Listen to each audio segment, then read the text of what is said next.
great to meet you all. So get started here. My name is Laurent. I am an IT/OT network consultant, and I work for Siemens. I've been with Siemens for over 5 years now at this point. I actually started in a division called RuggedCom, which builds networking equipment specifically for critical infrastructure, for utilities as well too, for manufacturing. Just to give you a statistic about them, 50% of the electrical grid is powered through RuggedCom networking equipment at this point. So definitely very familiar with understanding the challenges on this side here. Prior to this role, I was working for a global bank. I was there for 5 years, and I was managing multiple data centers that they had. I worked in their development data centers, so we saw all the latest and greatest technologies coming through there, how to do proof of concepts with them, testing them out, making sure they are meeting the requirements.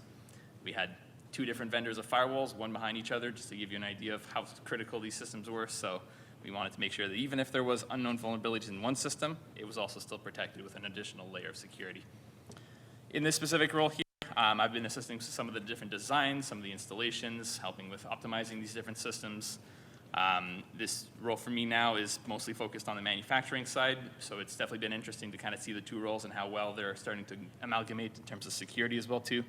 I do have certifications from Siemens as well too, so Siemens has certification programs that allow you to get certified professional in industrial networks, for example. I've done that on the Scalent and RuggedCom equipment, and I've also delivered the trainings for those classes as well too. So what I'd like to give you guys a bit of understanding today, and kind of hopefully some key points here to remember. Siemens has a great unique value to water and wastewater. We also understand the real risks that exist to these specific types of networks. Give you a quick background on what's happening right now with the regulation side as well too, and how we can get ready to be secure, how we can put together a secure architectures for our systems here. So why is cybersecurity becoming an important topic for OT, operational technology? Well, in the past, we had a lot of different islands. Everything was segmented. These systems were not communicating together. If you looked at a manufacturing floor, for example, there was machines. Machine builders were creating individual machines, and they were not creating a system to have these systems interconnected and talking to each other. Nowadays, everything is becoming connected. We must have these systems that are interconnected. We want to get real-time data out of these systems. We want to be able to control these systems remotely as well too. COVID has definitely changed the landscape on terms of how much remote capabilities are mandatory and necessary these days. And the only downside with that is it brings a lot of risks. We have to understand that there is going to be risks with these benefits that we're adding onto our systems here. We can actually put together systems that will be secure, that can understand that these risks are part of how they function, and that they have the ability to work in these environments as well too. So what that means is there's kind of 4 main trends that exist right now in the OT space. Digitalization is definitely the biggest one. It is pushing us the need to have this data, lean manufacturing, predictive maintenance. These are all going to drive great values to our environments. However, we also have a lot of knowledge gaps. The OT side specifically has not had to deal with networking for a long time. OT systems are in place for 10, 15, 20 years. And so the new push towards all these network devices has definitely brought a lot of gaps in this environment. I mean, we spoke about 600,000 jobs that are going to be open in here. That's a massive, massive gap here that we have. The other aspect as well too is that the adversaries are getting much more intelligent. They're getting much smarter. They are becoming even at the point of nation-state attacks nowadays. We're seeing this happening right now in Ukraine, for example. So these are definitely starting to become much more critical systems, much more important for these criminals, and they are able to take control of these systems and cause larger amounts of damages. The infrastructure and the automation that we are implementing in our systems nowadays has driven great advantages, great benefits to the whole thing, but it's also helping these attackers as well too. Cloud is a great tool for us to be able to scale up and down our infrastructure very, very quickly. If you want to scale up and down an attack, you can also leverage the cloud as well too. So we do have to keep that in mind, that these systems are getting much more advanced and that we need to have better cybersecurity measures. What it boils down to in terms of cybersecurity nowadays is to build together a secure architecture that is multi-layered, that has multiple layers of defense, so that if one of these layers of defense does get penetrated, we still have something that falls back to, still have another backup layer. It may cause us some pain, it might cause us some issues, but it doesn't let us take control of the whole system right away. So this is really, really critical. The other aspect of it too is that technology is moving faster and faster. We're gaining more technology. We're putting more systems together into this architecture. And so that architecture needs to be scalable. It needs to be the backbone to allow us to enable all of these latest and greatest technologies. One of the questions I like to ask is what is the difference between IT and OT? If we look at the IT and OT systems that have been put into place, they are very different systems with very different requirements. On the IT side, we've been dealing with cloud, we've been dealing with apps, X as a service has become the buzzwords in this environment. We've been working on our office environment systems. Emails are critical, being able to have file sharing between our services, but they have different requirements than what is existing on the OT side. If we think of operational technology or OT-specific systems, we think of field-level devices, sensors, motors, PLCs, controllers, automation platforms. ICS and SCADA become very, very critical for those systems, but they have different requirements. So if we are putting together a proper cybersecurity plan here, we need to account for those different requirements. We need to understand that we can't just simply have an IT-level approach to the OT space. It's not going to work. There are specific standards that exist on the IT space that are very relevant. They say change your default passwords. Very, very good. We must do that as well too on the OT side, so we can leverage a lot of the knowledge gained. On the banking side, for example, we had a lot of regulations, we had a lot of red tape, we had a lot of ways of doing things that were done because of specific reasons, because we were able to implement those systems properly to have good security measures. We can leverage that knowledge, we can use those systems, but we must understand that they need to be adapted to the requirements of OT. What that means is then we need to build an architecture that is for OT, that works for the systems that are put in there. If we look at the pictures, for example, you'll see at the very bottom there, there's a production cell. This production cell is what is mission critical for the environment here, whether that is a manufacturing floor where we have specific systems that need to operate under any condition. If this system doesn't work by itself, then the whole thing falls apart. We need that to be protected. We need to put that into a specific cell because that has this specific set of requirements. A lot of the times, if you think of safety systems, for example, when you press an e-stop button, that message better get to the rest of the line and it better stop everything else.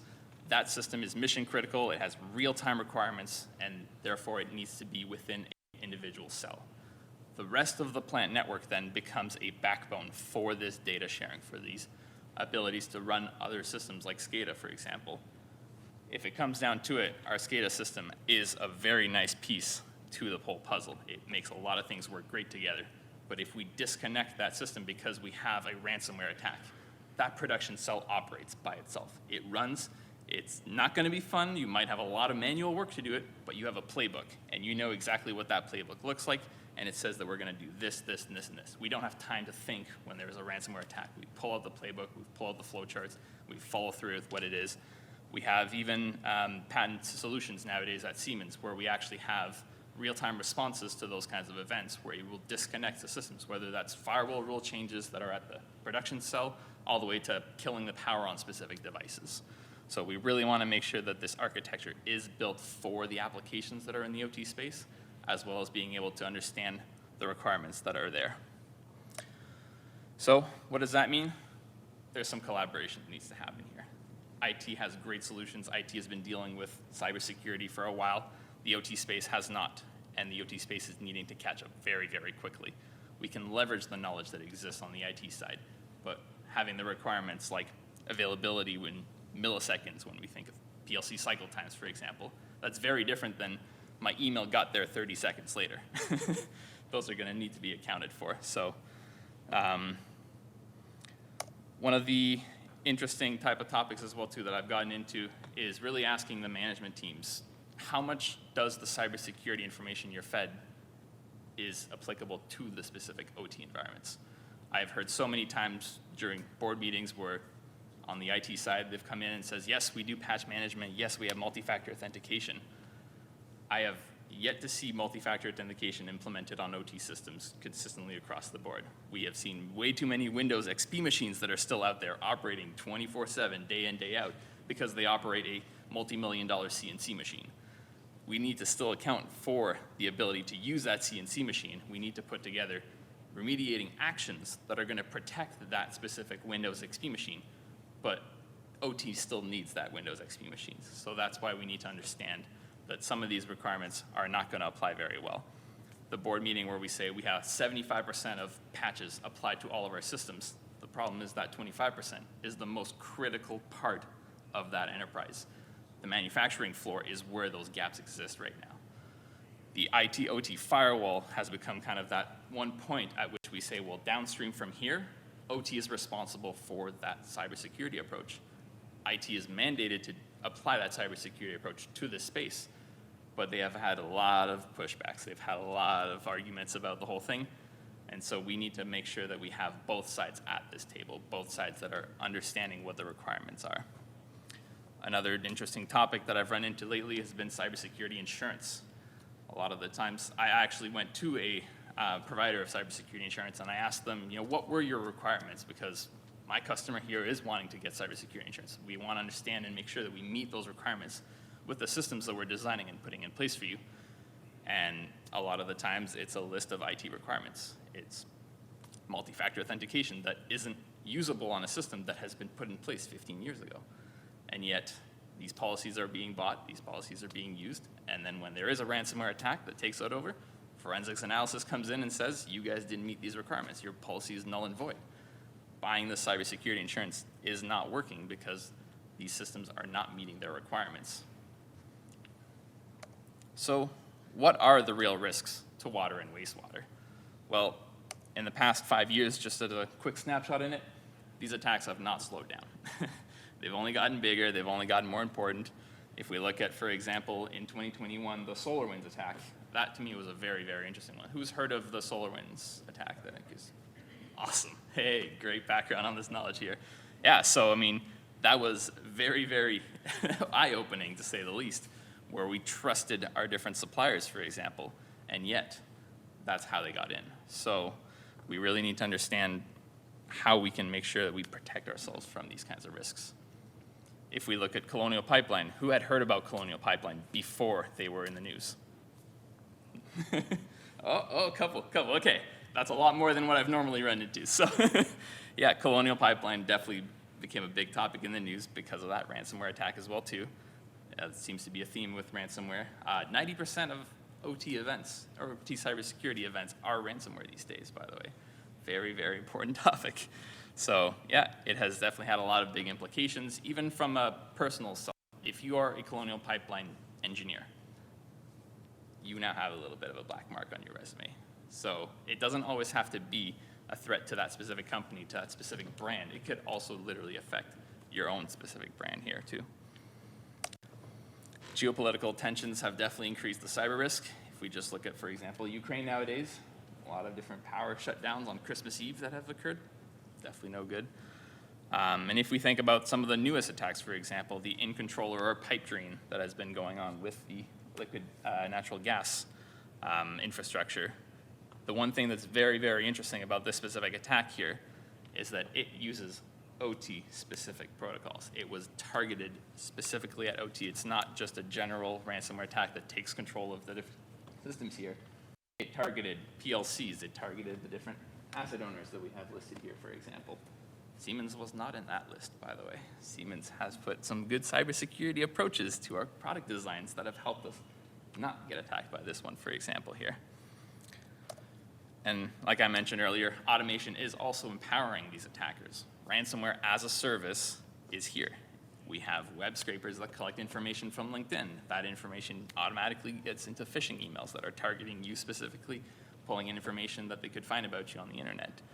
Automated data collections for vulnerabilities. They have one entry point and it just starts collecting data. IBM put out a report in 2021 that said that the amount of time that it takes for a cybersecurity incident to be found in a system is averaging about 83 days right now. 83 days of data collection that these attackers have been able to do to get an understanding of how your system works. Specifically now for the water, if we look at the state of the sector here, we've got 606 responses from different levels of the water sector, and what we came to find out was that 45% of them spent less than 1% of their budget on OT cybersecurity. They have put together a lot of money towards putting together very advanced systems, very automated systems, and yet cybersecurity is not getting that same level of funding here. 23% of them perform an annual cyber risk assessment. Cyber is looked at not even a quarter of the whole sector more than once a year. That's a little scary because things change every single year, especially in the technology space and especially in these kinds of cybersecurity attacks. 22% of them have implemented some kind of cyber controls with monitoring. Monitoring our system is critical. It is the first step to being able to detect these types of attacks, and yet not even 25% of them. And the cost to recover, especially nowadays with ransomware really, really ramping up these costs, we're easily crossing into the millions of dollars. And that's just for a single site. So if that plant is connected to other plants, that can also be a vector to spread this kind of attacks as well too. So what are the regulations now? What are we actually required to do in the water and wastewater space? Well, one of the key points of the law that we can point to is the American Water and Infrastructure Act from 2018. It specifically talks about doing a risk assessment. It actually requires that to be done to understand what we need to put together from a cybersecurity plan. It doesn't require the cybersecurity plan to be executed yet, but these are definitely first steps. We can see where this is going here. It also requires an emergency response plan. Who here has tested their backups lately? Who here has gone through a disaster recovery drill to see and verify that these backups do actually work? Who here has provided that kind of training to their staff to make sure that when there is an attack, when they need to execute, that they actually just know what to do right away? We have great standards and frameworks that exist to help us accomplish those goals. If we look at the frameworks, they help us gauge and understand the technical state of our systems, plan for our future needs, identify gaps in workforce skills, understand where we need to provide training for our individual staff. There's a lot of great standards that exist out there. NIST has an awesome framework. The IEC 62443 is definitely a very large, globally recognized standard. They all say change your default passwords. They all have a lot of commonalities that we can act upon right now, even if it is not regulated, even if it is not mandated. Maturity models are a very, very useful tool as well too to understand from a supplier perspective, who should we be having business with? If we know that this could be an entry point into our system and that they are doing nothing about cybersecurity, this is a huge vulnerability to our system as well too. We should pick better partners at that point. What could the cybersecurity regulations look like for the water sector? Well, being on the utility side, we have a great example of what NERC-CIP can do. NERC-CIP provided us with a lot of rules. There is no more wishy-washy decisions making on these points. These are hardline rules that they must follow, and therefore we have good cybersecurity approaches. We understand what we need to do and how to accomplish those things. So what does this mean from a cybersecurity perspective? Well, there's going to be three pillars. I think we mentioned a couple of them already today. Technology and people, definitely very important, but the process also really matters too. We want to make sure that we have a proper process in place so that when we do have cybersecurity events, we know how to react. When we are understanding what our risks are, that we know how to deal with those risks and know what systems to implement at that point. So what does Siemens do to help? Well, one of the nice things with Siemens is we've really taken upon this cybersecurity approach. We've put it together into our systems. We don't add it on. We make sure that it's baked in as we're building these products. One of the examples I like to throw out is some of the coding that we do for our products. Systems are completely isolated. Our programmers will have a dedicated machine just purely for coding. The internet access systems where they do their emailing, completely separate systems. That makes sure that there is less of a chance of something like SolarWinds attacks type of happening. We follow the model of defense in depth. We want to make sure that we have multiple layers of security. It is much more cost effective to implement a cheaper layer of security that may not be the best of all, but it has multiple layers in that matter. And these multiple layers all support each other, whether that's going to be from the physical security, the plant security. If we think about network security, a lot of great tools there as well too. I'd love to say that everyone should have intrusion detection, intrusion prevention systems everywhere, but sometimes it's just not cost effective to do that. If we go all the way down to the individual systems, the system integrity matters greatly as well too. So putting together the right systems with the right layer of network security, protected by physical layers as well too. Now we have a full holistic solution here. And for that, we also offer industrial security services as well too. So we help with the assessments. We help them understand what are their risks. We understand what we need to do to implement proper security measures. And the most important one help them understand how to manage the security. Security is not something that just goes away, that you implement one solution, one tool, and then it's all good to go. We really need to put together a plan, something that continuously reviews this cybersecurity approach, is something that continuously adds to this risk assessment that we do, because our risks aren't going to just magically disappear. They're not going to stay the same. Things change over time. We have entire reference architectures that exist out there, all the way from sensors to the cloud. So we really do work on the entire full solution here. End-to-end is very, very important. And what can those cybersecurity approaches look like? Well, here's an example of a flowchart that walks you through every single phase of it. We do everything from the assessment at the way start here, asset management and understanding what we have, very, very critical, helps us guide through what we need to implement. Deciding that we need to do network segmentation, what that network segmentation looks like, also going to be part of the solution here, all the way down to the very end here, where you can see we have our disaster recovery plan. We have our abilities to react to different problems. We have our abilities to make sure that we don't have to think how we're going to react, that we just react. We have the time to make that happen here. And like I said, continuous improvement is part of the solution here. We always have to go back and drive our policies, our governance that we do based upon this type of planning here. We've also got a charter of trust with some very strong partners as well too. Here I am at MXD, for example. We want to make sure that we partner with the right people that have the right vision to make sure that we have the ability to protect the data of individuals and the companies, help prevent damages to people, companies, and infrastructures, and establish a reliable foundation. If we don't trust this foundation of technology, then we don't have the ability to leverage all the great advantages that it has. This is, in a sense, creating a joint initiative for a secure digital world. So, now for some good news, right? It's time for some good news. The ROI on OT cybersecurity is much more than an avoided incident. It provides us clear visibility into the process. It helps us understand what we have, what we are protecting against, and have a resilient architecture. That secure, scalable architecture is critical to being able to do things like future cost reductions, because we've put together a very easy way to add on a new system, add on a new machine to our overall solution here. We can adopt the latest technologies much quicker than everyone else. It also gives us confidence. Confidence. Our customers are confident in our solutions. Manufacturers are confident in what we can provide to them as a supplier. Companies are starting to include cybersecurity requirements in their supplier agreements. We want to make sure that who we partner with matters nowadays. We want to make sure that we're not going to be lumped into an attack that existed on some system out of our control. So we want to make sure that we can meet those requirements by doing things like following the cybersecurity capability maturity model.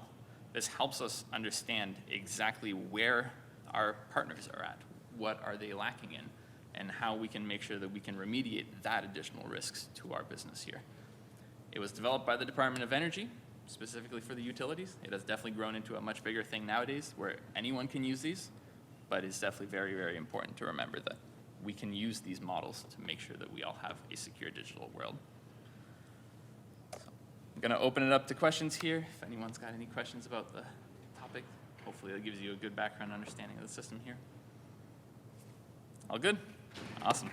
Thank you very much for your time. Appreciate it.